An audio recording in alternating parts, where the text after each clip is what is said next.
خوش آمدید، آپ دیکھ رہے ہیں نیوز 18 اردو۔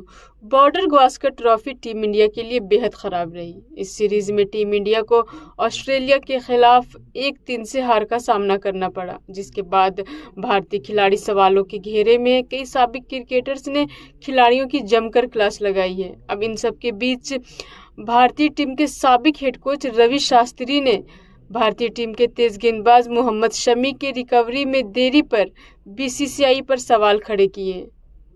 دراصل محمد شمی چوٹ کے بعد ریکور بھی کر رہے تھے اور ڈومیسٹک کرکٹ بھی کھیل رہے تھے، جس کے بعد BCCI نے محمد شمی کو بارڈر گواسکر ٹرافی سے دور رکھنے کا فیصلہ کیا، یہ کہہ کر کہ محمد شمی پوری طرح سے فٹ نہیں ہے، اس لیے انہیں نہیں بھیجا جا سکتا ہے۔ اب روی شاستری نے BCCI کے اس فیصلے کو غلط بتایا۔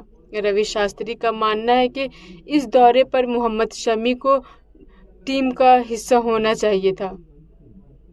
اس کے ساتھ ہی اجازت دیجیے اور باقی کی خبروں کے لیے نیوز 18 اردو کے ساتھ بنے رہیے۔ شکریہ، فی امان اللہ۔